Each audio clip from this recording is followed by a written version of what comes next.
Welcome in.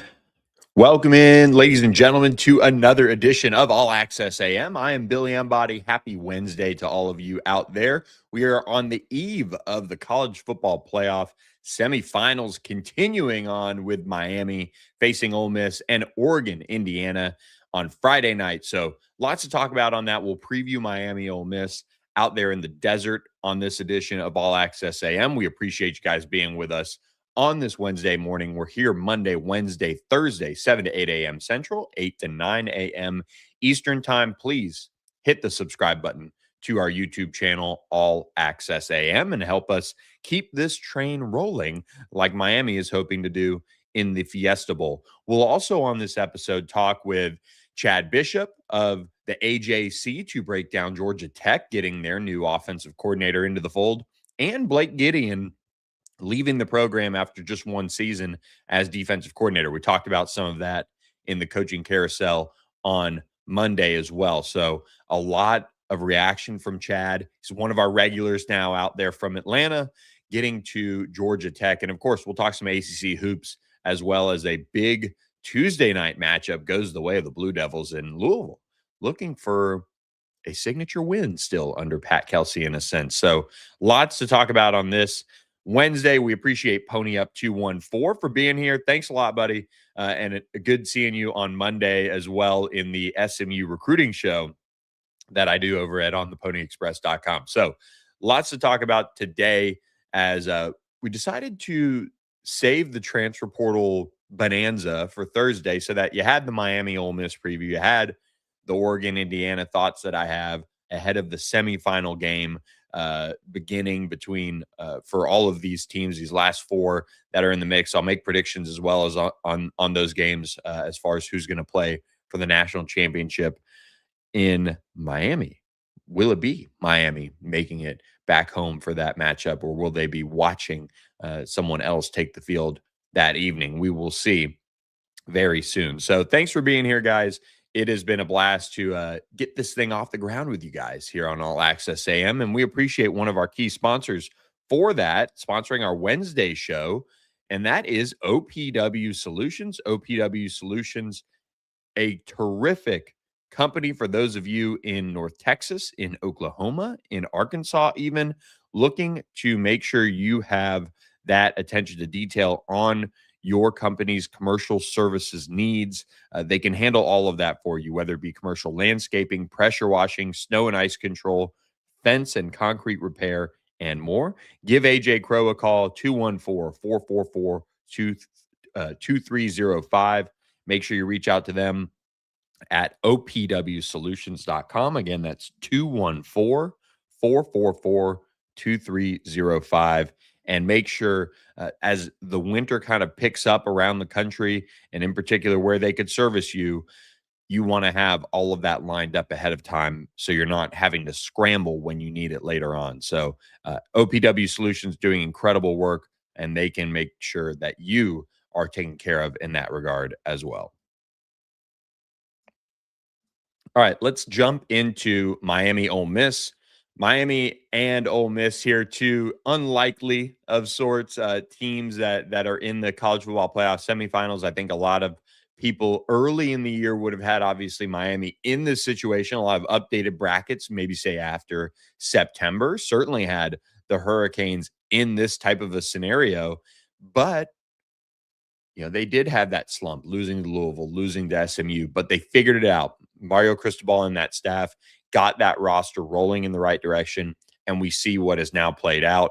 Ole Miss, meanwhile, dealt with and is dealing with one of the most incredible stories you've ever really watched unfold in the college football landscape, especially in terms of coaching carousel moves. I put the whole Lane Kiffin, Ole Miss, LSU, and even Florida kind of out there saga right up there with, man, I remember when Cam Newton dealt with the eligibility issues. Obviously, you look back on like a Bobby Petrino in Arkansas. There's all sorts of different moments in time around college football that I feel like you know where you were when things happened, and watch the saga play out. And feel free to chime in the comments. I'm sure there's more outstanding ones, but those are some of the ones that come to mind for me. And meanwhile, this Ole Miss team just kept on winning. They put their heads down and they wanted to prove the country wrong.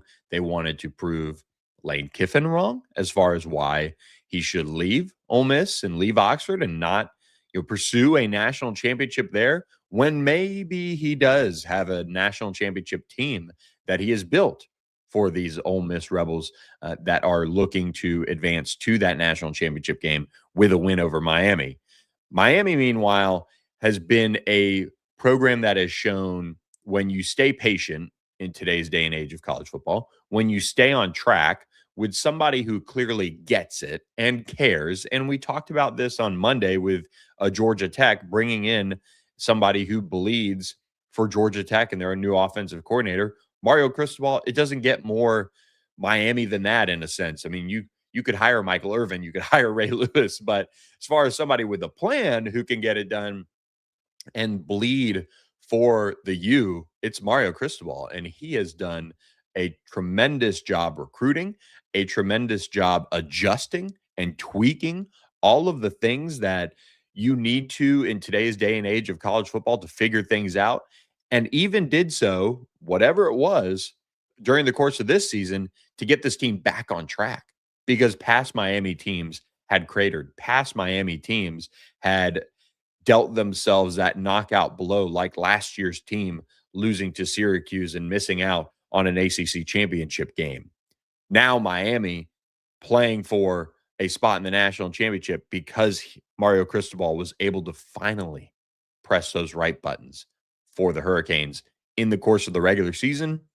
And once they got to the playoffs, they were able to play up to their competition level and stand out and continue to show why that roster that we saw in September that grabbed those wins, that was able to knock off a Notre Dame and beat a Florida and beat a pesky USF team, they were able to play this style of football and play this level of football that allows them to get to this point.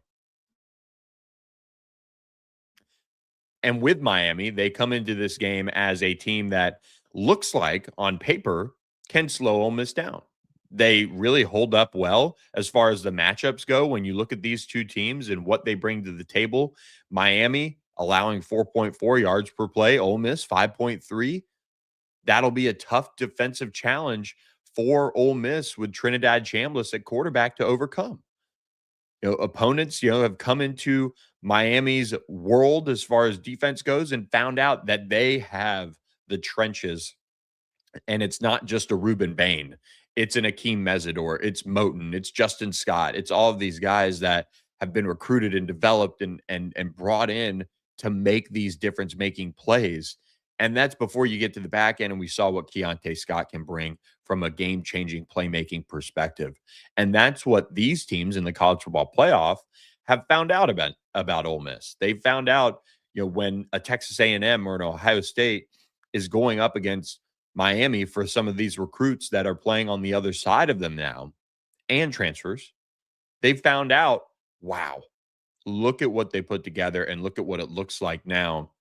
And then you've got Corey Heatherman pulling the strings behind the curtain, being able to make things work defensively.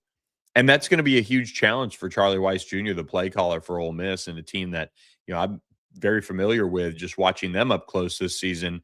Trinidad Chambliss came in for Austin Simmons once he got injured earlier this year and just lit it up. And I was not necessarily high on that happening. That's a huge jump from D2 Ferris State, where he had won a national championship, to then jumping up to the SEC and playing in front of more fans in one single game than he had his entire career at Ferris State, you could argue.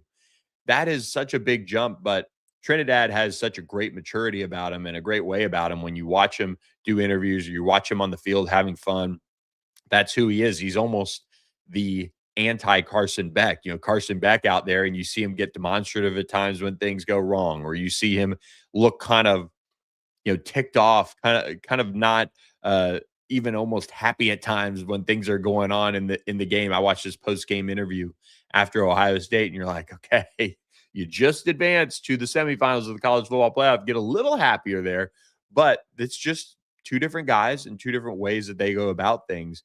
And this is all fun and new for Trinidad Chambliss in a sense at this level. Carson Beck has been here before. He has been to this level and closing in on this mountaintop. And that is the difference between these two. And I don't know if it's going to be an X factor. I think Trinidad Chambliss has shown he can be nails when Ole Miss has certainly needed it.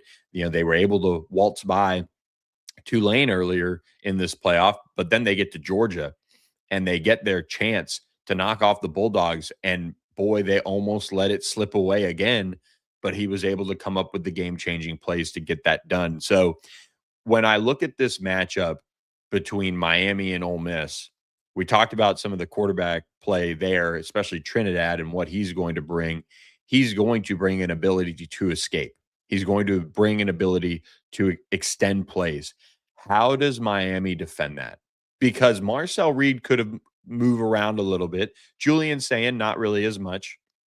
But this Trinidad, ability that he has to make special game-changing plays, I don't know what that's going to look like in the um in the course of this game. I really don't know because you have Akeem Mesidor, you have Ruben Bain, you have a Keontae Scott even who can kind of be in the box and kind of watching. You have Wesley Bissaint and you have that talented group of linebackers for Miami as well that can make plays and has been physical and has been able to impose their will. How does that impact how they rush the passer? How does that impact how they get after a Trinidad Chambliss? Because if you have a quarterback who can extend plays, you have somebody that puts that extra level of stress on your defense. What does Corey Heatherman do to attack that and not necessarily sit back and let it happen to you? Because I do think with the amount of talent Miami does have in their secondary, they need to find a way to force Trinidad Chambliss's hand into throwing some interceptions. And he's not allergic to making poor decisions at times. At times, he's been very, very good.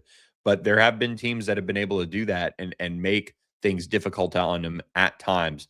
I think when you look back on the season, I'd be interested to see how much Miami will watch that LSU game, which was a really terrific football game. But an LSU team that couldn't get anything going offensively was still able to play some really quality defense against Ole Miss. Ole Miss ultimately pulls away. They win that game. But there were moments in that game where you were watching Trinidad Chambliss and you were like, oof, okay, little flustered. It was kind of his first big game as a starter at Ole Miss, and now he's seasoned. Now he's got that experience under his belt in the college football playoff.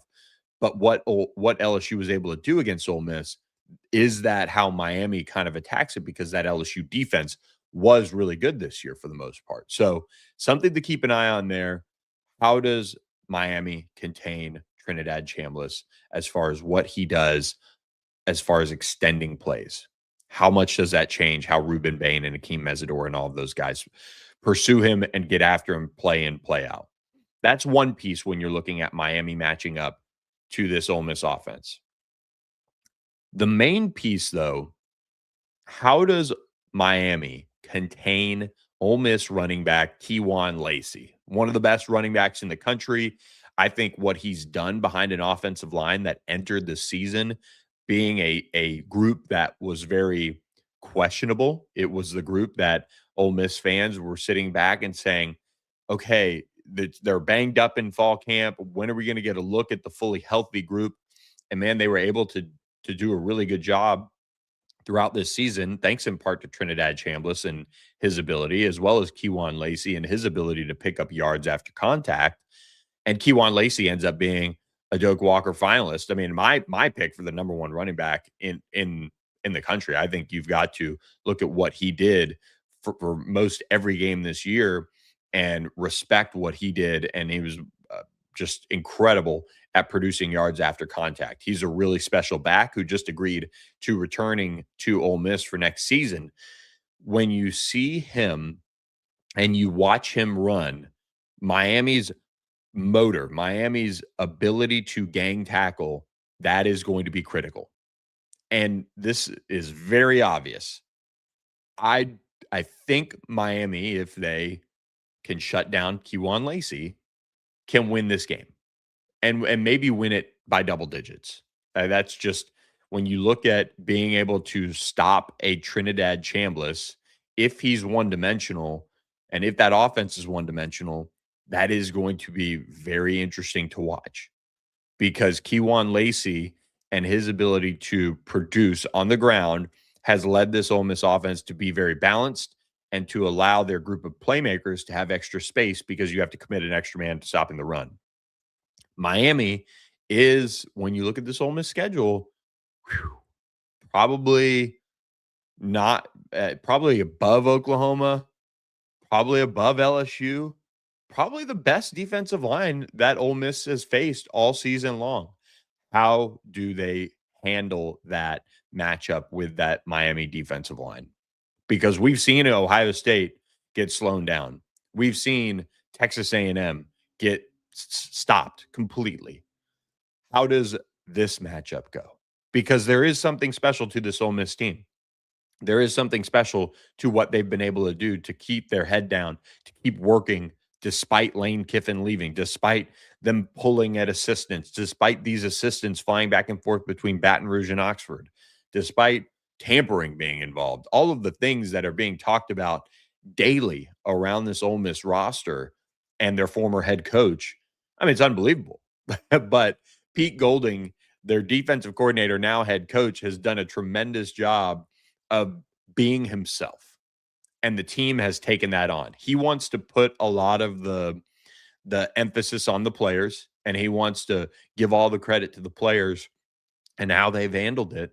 And you could argue that the model, and you know this piece, the model that Ole Miss has built pursuing so many players from the transfer portal, knowing full well it's very professional. It's a very professionally run organization as far as their expectations.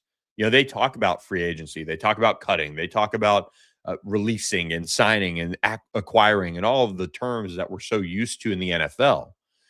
So these professionals have put their head down and produced because that's what there's an expectation of them to do that.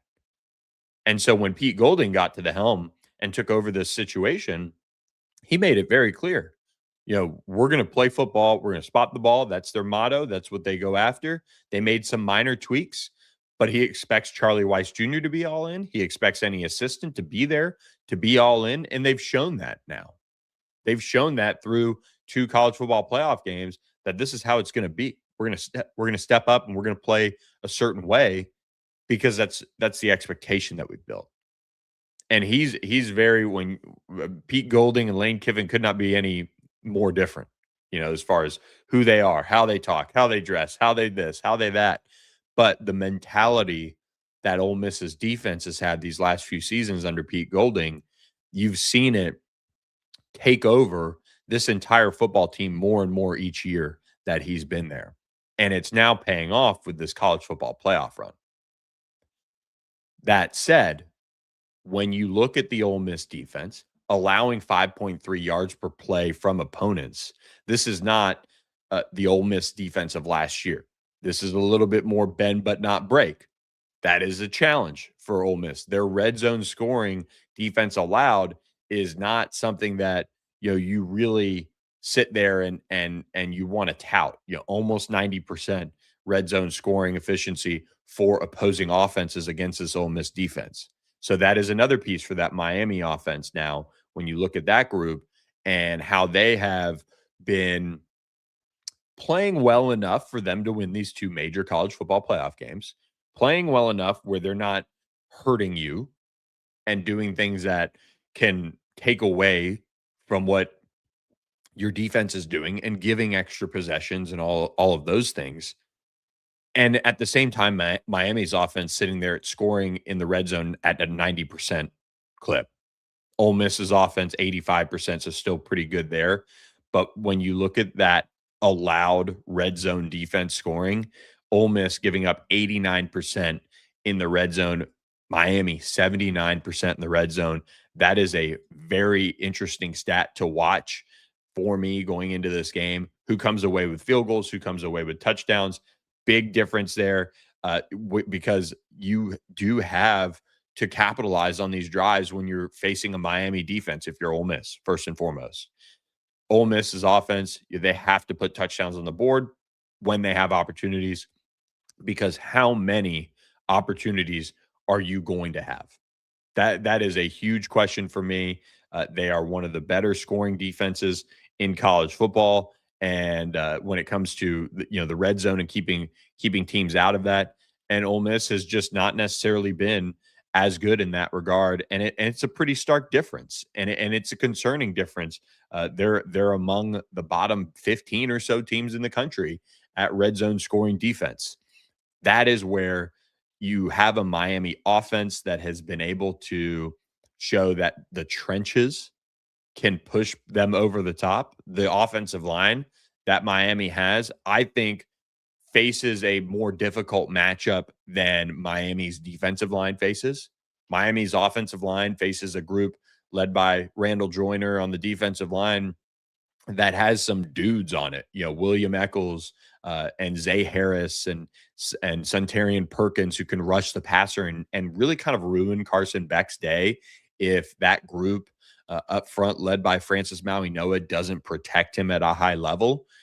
That is a question that I have, because you do have a Miami offensive line that has run the ball well in the college football playoff. They've closed things out, so they've worn on them. Shannon Dawson is going to have to continue to focus on the run and keep on the run game like he has all playoff long. And eventually it could wear down this Ole Miss defense. That is going to be something that they are going to try to do. And at the same time, this is the moment, I think, that Carson Beck has to make a couple explosive throws that really change the game, that really take it to another level for Miami.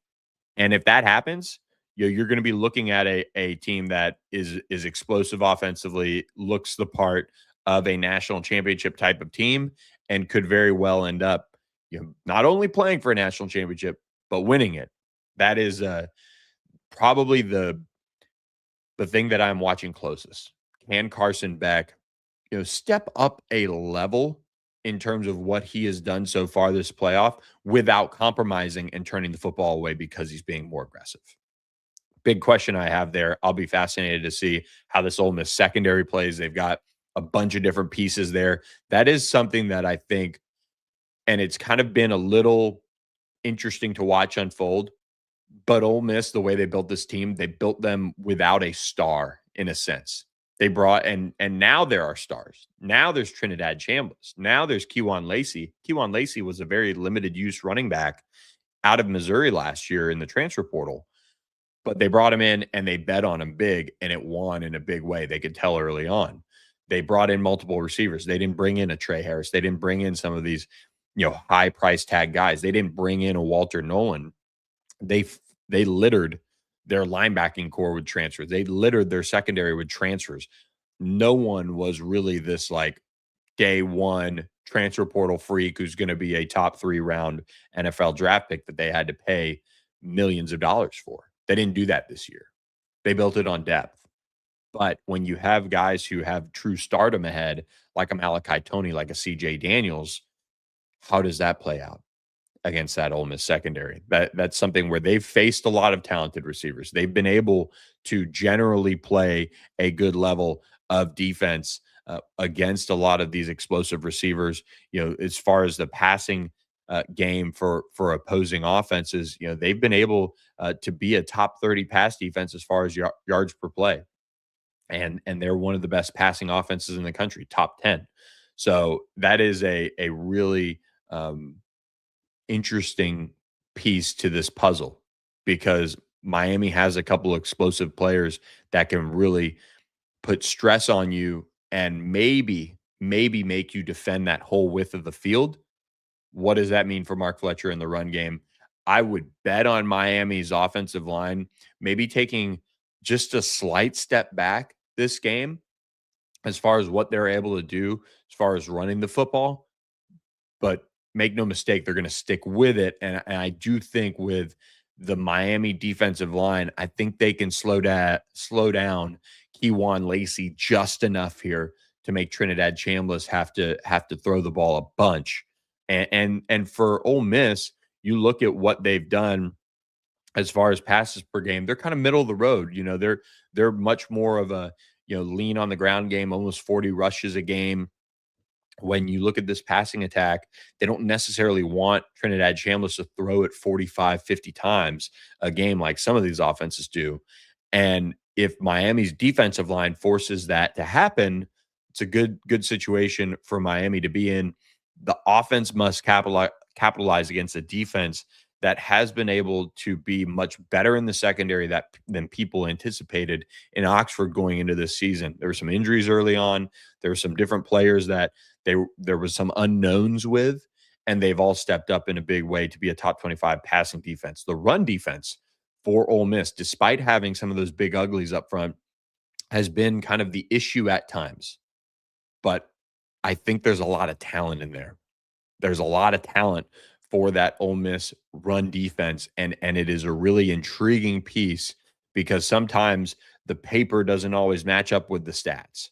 And I think this is a game that we're going to find out if that's true or if Ole Miss season's going to end because of it. Because Miami is going to stay committed to running the ball.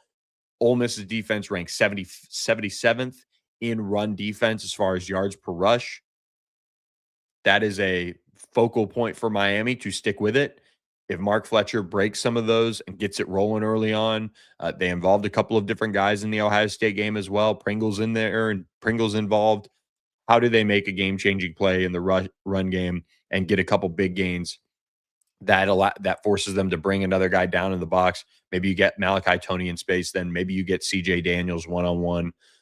That's how you start to get things rolling if you're Miami. So Shannon Dawson and company, it's going to be a great chess match between Shannon Dawson and Pete Golding, who still calls the plays for that Ole Miss defense.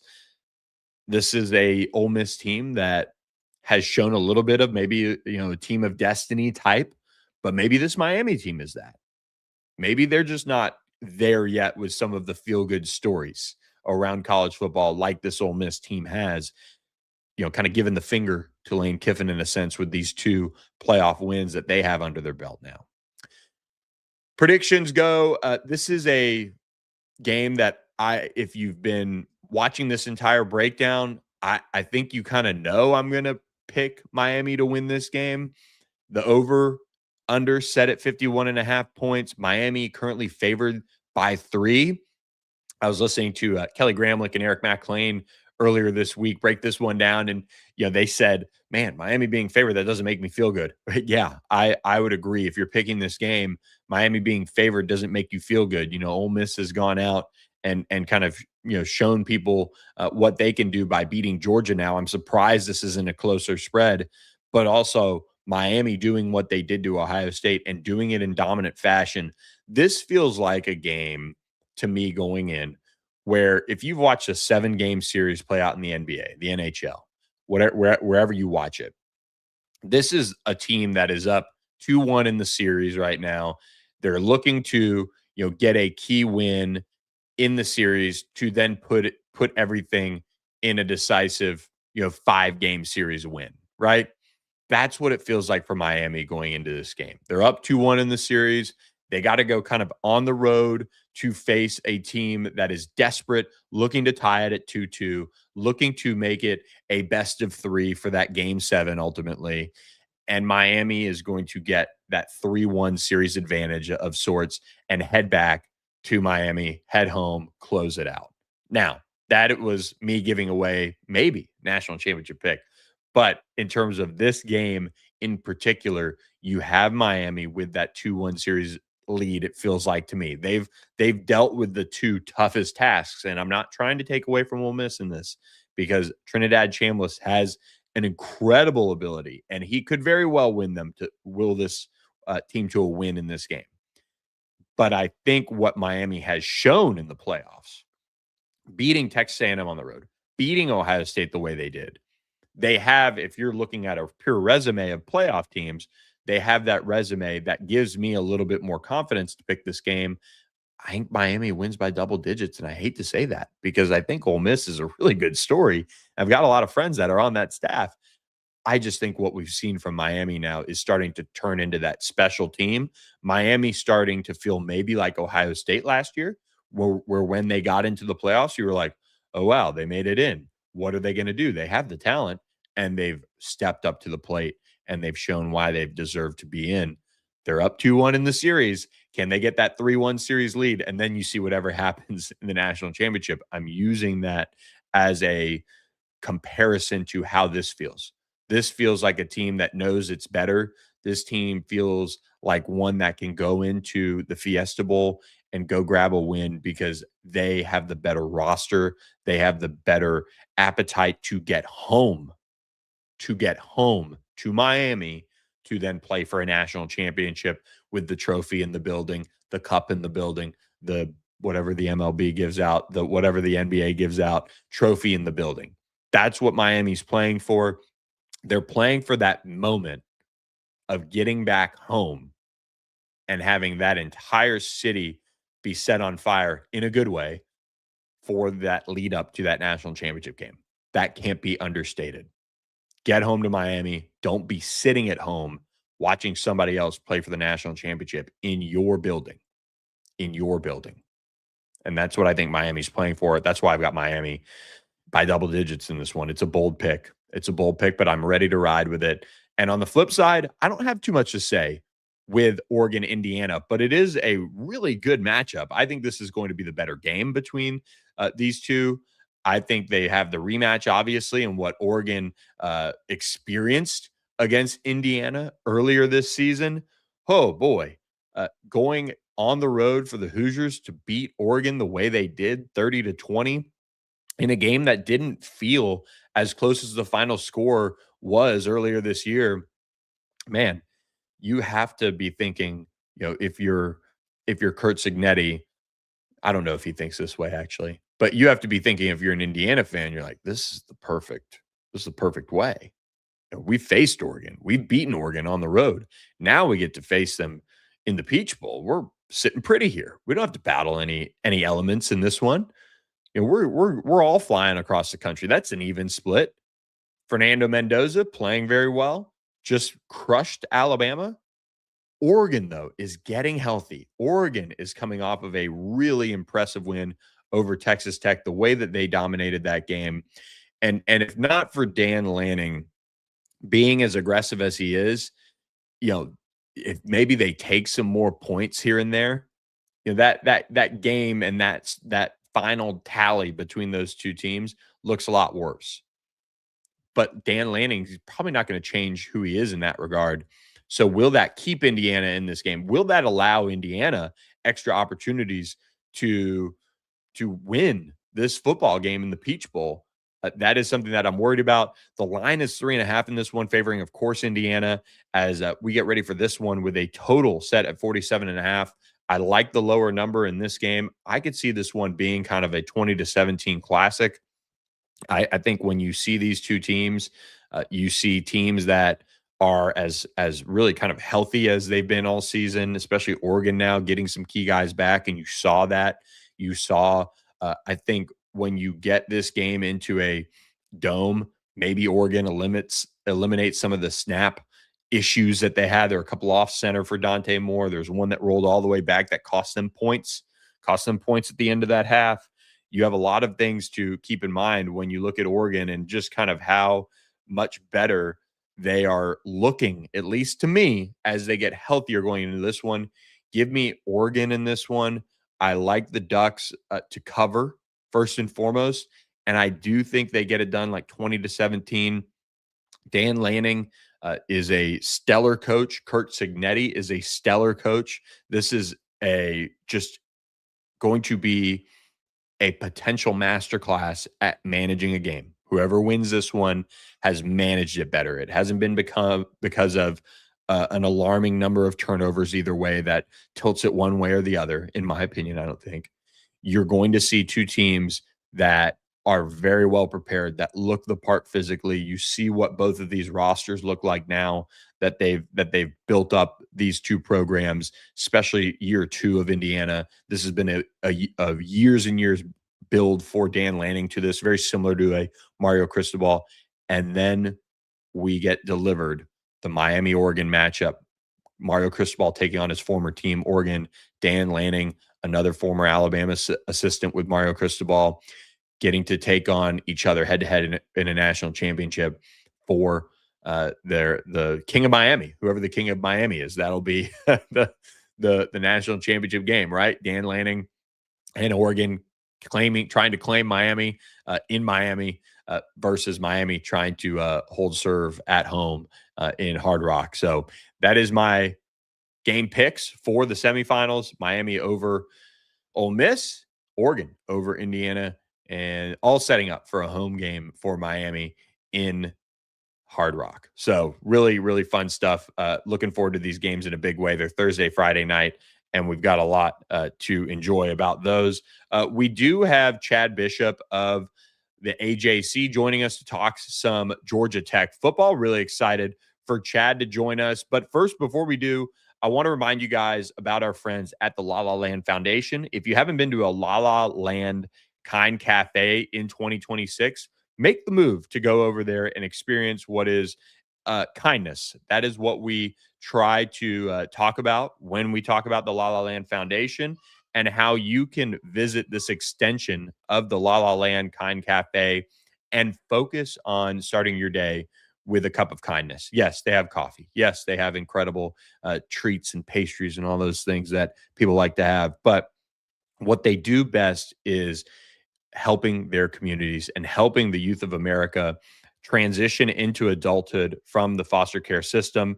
They operate several programs in ways that you can support them, whether it be monetarily, whether it be events, whether it be in kind donations, mentorships. There's all sorts of different opportunities for you around the country to support the La La Land Foundation. So go to lalalandfoundation.com and start off 2026 by sharing a little bit of kindness in this world. It's a great, great foundation that we're proud to be partnered with, the La La Land Foundation. So without any further ado, we do add Chad Bishop into this conversation around the college football world. Good morning, Chad. How are you?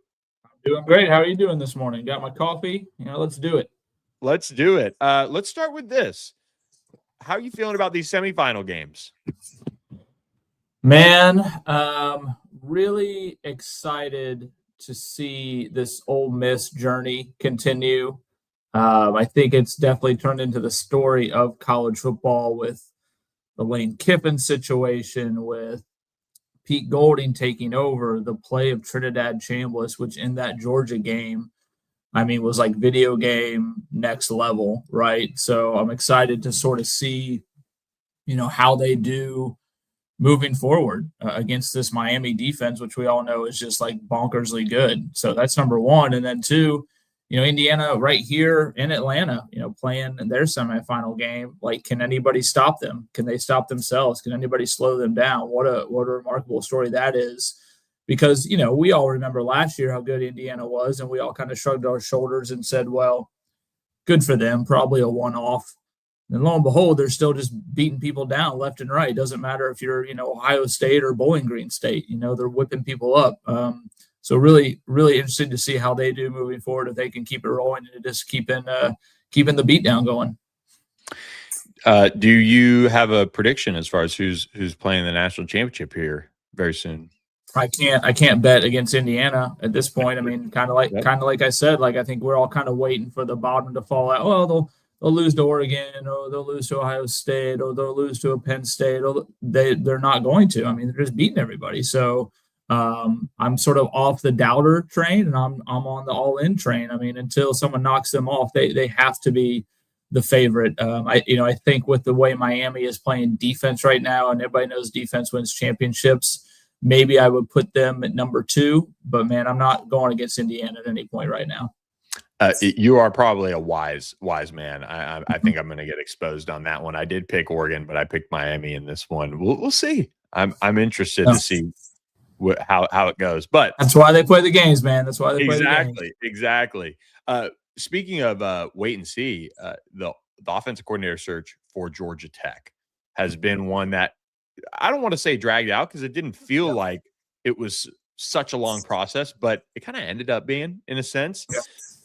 they finally land on their hire. George Godsey is brought back to Atlanta to coach his alma mater. What have you heard about how this all came together for Brent Key? Well, George Godsey did a radio interview on, Wednesday, on Tuesday, and he said this was brought to his, slid across his desk about a month ago. And that sort of checks out. When we talked to Brent Key, after Selection Sunday in the bowl games, he said he had about 30, 33, 36 guys he was looking at. So that would make sense that, he probably called up his old friend George Godsey and floated the idea. But George is in the middle of an NFL season with the Baltimore Ravens coaching the tight ends, and those guys were trying to make the playoffs. So it sort of makes sense from that standpoint of like, all right, George Godsey probably says, I'm definitely interested, but I'm coaching an NFL team. Let's continue to talk. And in the meantime, Brent talked to, we heard Corey Dennis from UNLV, Chip Kelly, was an option for this Georgia Tech program. There were some other names out there, Pat Craddock. There was the offense coordinator at Old Dominion, whose name was rumored to have interviewed. But I think in the end, for those who don't know, Brent Key and George Godsey are like stepbrothers from the movie Step Brothers. I mean, those guys are like best buds. They were teammates. They were coaches together at UCF. They've stayed super close over the years. Brent Key and George Godsey's family are very close. So it's curious because it's like, did Brent Key just go and hire his buddy, or does he really truly believe this is the best fit for Georgia Tech football moving forward? George Godsey has not been a college coach for like 15 years. He's never been a college offensive coordinator. Now, that doesn't mean he's not a great coach, but there's going to be some hurdles and challenges there. Can George Godsey recruit? Can he relate to the college football player in 2026 and 2027? Those are questions that are going to be big ones that need to be answered moving forward. I don't think the offense is going to change. It's going to be very similar to how it's always been. It's really Brent Key's offense, and he's just got people sort of running it for him, right? So, it's an interesting hire for sure. But folks are excited because George Godsey was a star quarterback at Georgia Tech, and he's back in white and gold. I can't wait for Brent Key to drop that. He's going to get on the mic and say, "Talk to me, Goose." On he's got his work cut out for himself. Figuring out the quarterback situation right away. He's had tons of experience working with really solid quarterbacks and things like that. But that's something where nowadays I wonder the recruiting and personnel department for Georgia Tech, Brent Key, how far down the road are they in finding their quarterback already, and how much of it is, hey, we've got Chris Winkie here who can work with the quarterbacks, of course, but now we've got our offensive coordinator in place. We just need somebody who's going to, make a good impact on this offense schematically, because we're going to give you the players that you need to have success. Yeah, no doubt. And Brent Key said this offseason, I thought it was really telling that he trusts Chris Winkie and his evaluation of quarterbacks more than anyone. And Chris Winkie's been around forever. We all know he won the Heisman Trophy as a quarterback himself. Has been coaching quarterbacks a super long time. I mean, he's the one that had the relationship with Haynes King that brought Haynes King to Atlanta. He recruited Graham Knowles, who's on the roster now, Grady Adamson, who's on the roster now. So it'll be a situation of, do they want to ride with who's on the roster now? Do they want to go out and spend some money and get, maybe a 1-year transfer rental, or a transfer who's maybe got 2 or 3 years of eligibility left? And they've been very honest about they will curtail their schematics and their system to the personnel, which was what smart coaches do. And that's what they did with Haynes King. They made that offense work to Haynes King's skill sets and his strength. And that won't change moving forward. I mean, the offense will still have a ton of motions and shifts and still be predicated on physical offensive line play and running the ball. It'll just only change a little bit depending on who that quarterback is. So with George Godsey being back there, who's coached a million quarterbacks, with Chris Winkie, who's done the same, and with Brent Key, who's worked with some awesome quarterbacks as well from his time at UCF and Alabama, they're going to find the right fit and sort of shape shift, right, is a good word for that offense moving forward, whoever the quarterback is. And I would expect them to probably go find one here in the transfer portal to provide depth and competition for this team in 2026. When you look at the defensive side of the ball, we knew the struggles this year under Blake Gideon. Well, he exits stage left back to Texas. What opportunity does that open up for Georgia Tech to make maybe a not a first-time play calling hire? If that's Brent Key's offense on the other side there, this is a defense that has to have a head coach of the defense, I feel like. Yeah, for sure. And it's wild to think that this Georgia Tech defense, since I've started, has pretty much had a new defensive coordinator every single season. It was Yeah. Andrew Thacker. He got demoted in the middle of the season, and Kevin Shearer took over. And then Tyler Santucci came in, and the defense had really improved under Tyler Santucci. He left for the Baltimore Ravens, so Blake Gideon comes in from Texas. And that's still kind of a murky situation. Blake Gideon, all reports are he's going back to Texas, but as of right now, he's still at Georgia Tech and still employed by the Yellow Jackets. So whether he stays or goes remains to be seen. If he goes, then you're looking for yet another defensive coordinator to change this entire defensive thing around yet again. I mean, there's plenty of names out there that have been rumored. Jeremy Pruitt's name has popped up. Eric Henderson from USC, his name has popped up. And then, of course, like I said, Blake Gideon's name is still there. He's still on Georgia Tech's campus coaching and recruiting for the Yellow Jackets. So it's certainly confusing and a weird time, I think, for this Georgia Tech defense. My argument is it's not going to matter if they don't get better players. I mean, they got to get some better guys in there. They had a solid defense this past season in terms of personnel, but they got to improve, especially on the defensive line. Really at every level of that defense. So if they don't go heavy in the transfer portal and in recruiting in years to come on the defensive side, I don't think they're going to get to that championship level of football. So I think everybody sort of looks at the defensive coordinator and the coaches, but in my mind, it's got to start with the players and upgrading that roster on the defensive side. Yeah, how much of it, when you look at a defensive coordinator hire, would then go into somebody like Eric Henderson, defensive line coach by trade, very well respected in that regard, and a well-known recruiter since he's got back into the college ranks, versus somebody who has maybe more skins on the wall as a play caller? What do you think is going through Brent Key's mind in that regard? Probably both, right? Probably a balance. I think that's what you look at with offense, right? Like you brought in George Godsey. No one's like, whoa, best recruiter, because he hasn't recruited in 15 years because he's been in the NFL. So you're not going to really probably rely on George Godsey to recruit. I think most good coaching staffs, right, are built with a combination of outstanding coaches and outstanding recruiters. I mean, shoot, Georgia Tech's got a kid now, Kobe Jones, who's coaching cornerbacks, but he's turned out to be one of their best recruiters, and nobody knows how good of a coach he is because he's only like 26, 27 years old, but he's killing it in the recruiting game. But you bring in some older guys, like a Jess Simpson on the defensive line and a Kyle Pope coaching defensive ends, sort of veteran coaches. You mix all those guys together and sort of try to find that right mixture. So with the defensive coordinator, do you want to go get some guy who, is the best recruiter in the country and maybe have all those guys work together to formulate a defensive game plan? Or do you want to get maybe an old head, so to speak, right? A guy who is a big-time play caller and a big-time defensive systems guy, but maybe recruiting is not necessarily his thing. It's a gray area. It's a slippery slope. But I think the good coaches figure out a way to mold that and mesh that staff together to make it all work. Last one, and we'll get you out of here. What is your initial take on the transfer portal efforts that you've seen from Georgia Tech? Where are they placing the most emphasis so far in this offseason? To me, it's been great, and I compare it to last year, which probably isn't fair, but it is what it is. And last season, Georgia Tech's strategy was sort of to get guys who had performed, played well at whatever level they were playing at, and hope that translated to Georgia Tech. And it really didn't work out, honestly. They got, not throwing kids under the bus, but Ronald Triplett came from UTSA, didn't do a whole lot. Braden Manley came from Mercer, didn't do a ton. Even Eric Rivers and Dean Patterson from FIU at wide receiver. I remember the Sporting News had Eric Rivers as a preseason All-American. And their seasons just didn't work out the way that Georgia Tech had hoped for. And sometimes that happens, right? That's the risk of the transfer portal. So you look at this season. They've already got Jalen Mbakwe, I hope I'm saying that right, from Alabama, yep. Former 5-star, who's a wide receiver and a defensive back. Have an offensive lineman already from Alabama, defensive lineman from Rutgers. It seems like they're really going a little bit more higher level in their efforts to get guys from not just FBS programs, but Power 4 programs. There's an All-American tight end from Dartmouth coming in.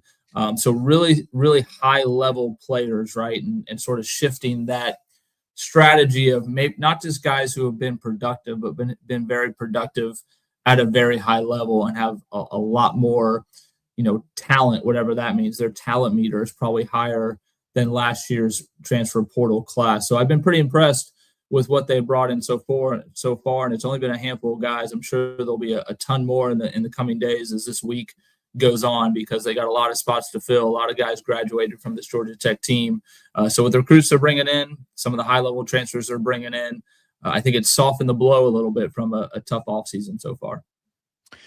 Chad Bishop, we appreciate all the time this morning. Enjoy watching the games, and yeah, have fun. We'll see you next time. All right, buddy, later. All right, there he goes, Chad Bishop, joining us on All Access AM. We appreciate his time as always, giving you guys the goods on the Georgia Tech Yellow Jackets. We also want to encourage you guys, and we'll get to a great question in the chat. That one is pretty, I would say, easy for me to get to. But before we do that, from Cam Ward for Heisman, I want to remind you guys about our friend Doyle Glass, honoring the heroes of America through his books, Lions of Medina and Swift Sword, two of the best books with firsthand accounts of the Vietnam War that you'll find. He's one of the best-selling authors on Amazon and Barnes & Noble, and we appreciate his support of the show for many reasons, but most importantly, giving our listeners an incredible way to connect with these heroes, because he tells their stories in such a terrific way. Lions of Medina and Swift Sword. You can purchase them on Amazon, Barnes & Noble, and other retailers. You can have the book delivered in a matter of days or less, depending on where you live, from Amazon. So check it out. And I encourage you to really check out Swift Sword, an incredible firsthand account of September 4th, 1967.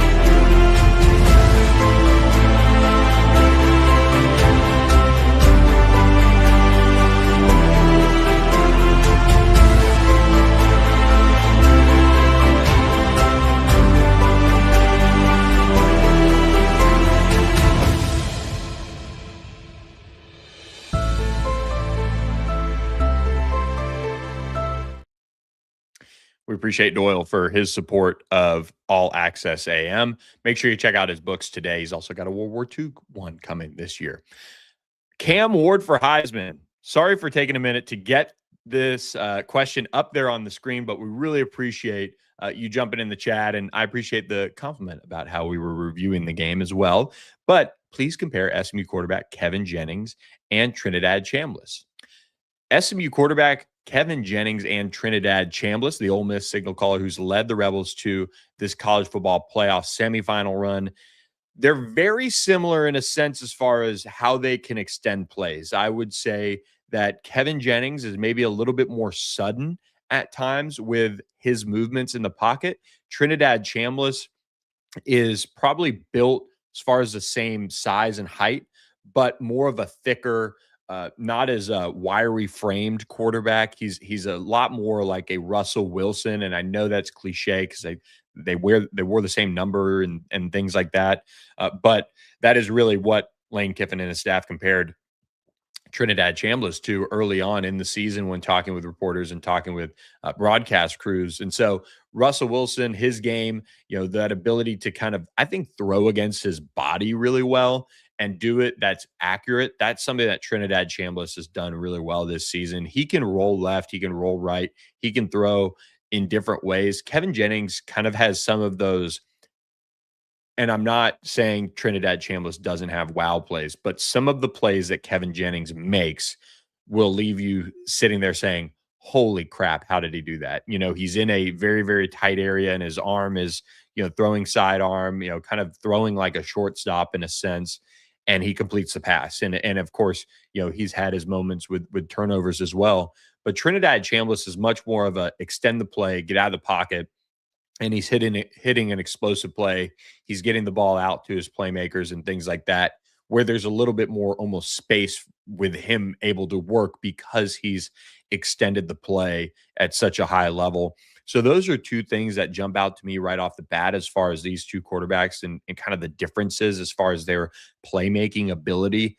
I think Trinidad Chambliss this year has been a more capable runner. Kevin Jennings was injured much of the season as far as having a ankle foot kind of deal going on throughout the season that hampered his running ability. But Trinidad Chambliss, they're not afraid to let him run it, and he can do some damage once he's extended the play in that regard too. So those are the two kind of differences right off the bat that jump out to me. But man, this Ole Miss offense is so creative, so many different formations, so many different presentations that they make you prepare for. And I'll be very intrigued to see what that looks like without a long layoff, kind of that like Ole Miss had between Tulane and Georgia. They now have really what is a 8-day, 9-day layoff between these two games. It's going to be interesting to see how many different presentations they can put out there that Miami has to defend against, because also some of the staff has been flying back and forth between Baton Rouge and Oxford. So Trinidad Chambliss has that ability to win and will Ole Miss to this Fiesta Bowl win if he's on, and he's a level of player that he was against Georgia and has been for much of this season. How Miami gets after him and affects him and maybe forces an overthrow that lands in a Miami Hurricane defender's hands. Those are things that I'm watching as far as how they defend Trinidad Chambliss. Let's end the pod with some hoops. But before we do, guys, want to remind you guys, we appreciate all of you guys who have jumped in, been watching. Please do me a favor, and I'll leave this QR code up there on the screen for you guys. But scan that QR code and subscribe to the All Access AM YouTube channel. Please. If there's one thing that you do today to help me out, it is click that QR code and subscribe. If you also want to scroll down, you could hit the subscribe button on our YouTube channel, or you can click the link in our podcast episode description and subscribe to the YouTube channel. It helps us grow. It helps us keep this train rolling. And we appreciate all of you guys who have done that for us so far. So thank you to those of you who have done that. ACC Hoops. Tuesday night was a 3-game schedule for the league. Duke at Louisville was the headliner. Duke gets the win 84-73, a dominant second half for the Blue Devils. Really took what was a feel-good story rolling in the right direction at home for the Cardinals and turned it into a nightmare for Pat Kelsey and company. Cam Boozer, 27 points, 10 of 12 from the field. Really impressive night for him as the Blue Devils got hot, and they shot 51% from the field. They only shot 30% from 3-point range, but eventually Louisville cooled off, shooting 40% from the night. Michael Brown is out for Louisville still, so that is something that you have to factor in with this game and the lead that Louisville built. They were able to do it without Michael Brown, leading 47-38 at half. Duke at full strength with Cam Boozer, Isaiah Evans, 23 points, 20 points, Caleb Foster, and a combined, I think, 9 points from the Duke bench in this one.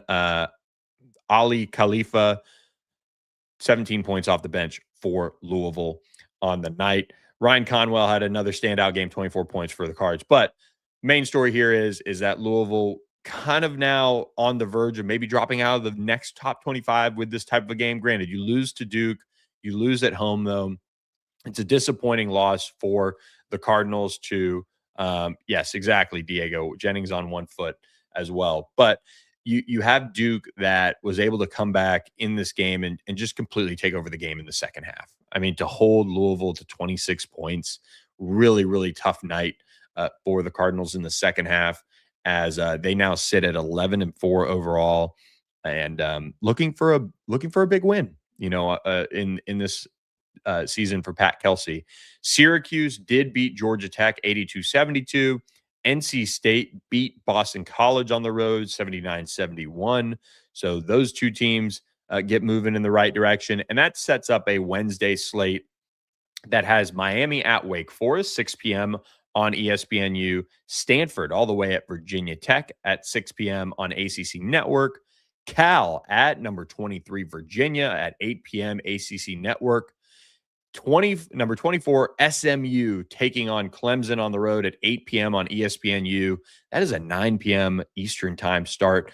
That one, kind of a spooky one maybe for SMU, coming off of the high of beating North Carolina. They have the AP National Player of the Week in Boopy Miller taking the floor.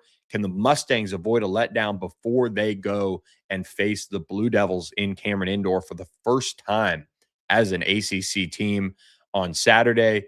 Trap game, good Clemson team, a big opportunity for SMU to kind of keep things rolling, make sure people know that this isn't a kind of a one and done type of win early on in this ACC run for SMU. They need to find a way against 12-3 Clemson tonight to keep things rolling. Clemson, meanwhile, trying to get a really nice win to continue their strong ACC start. They're sitting at they're sitting at 2-0 in league play, wins over Syracuse and Pitt. This is their first test for Clemson of ACC play. So quite the challenge for the Tigers on this Wednesday night. So look, everyone, we hope you guys enjoyed this episode of All Access AM. We will see you guys Thursday morning, bright and early, 7 to 8 a.m. Central, 8 to 9 a.m. Eastern time. It is Portal Bonanza. That's what we'll do. We'll talk a little hoops at the end, but we're going to break down all sorts of things from the transfer portal. So looking forward to doing that on the Thursday show. We appreciate OPW Solutions for sponsoring the show. Of course, that is 214-444-2305. You can reach out to opwsolutions.com for more information on how they can help your business in all of the commercial landscaping, pressure washing, snow and ice control, and more that they do. You can check them out, and you can check out Doyle Glass and his best-selling books honoring veterans fighting for America. And, of course, our friends at the La La Land Foundation. Go to lalalandfoundation.com for ways to get involved with there. So appreciate all of you guys listening. Everyone in the chat this morning, thanks for stopping by. I'm Billy Embody. This has been All Access AM. We will catch you guys Thursday morning. See you then.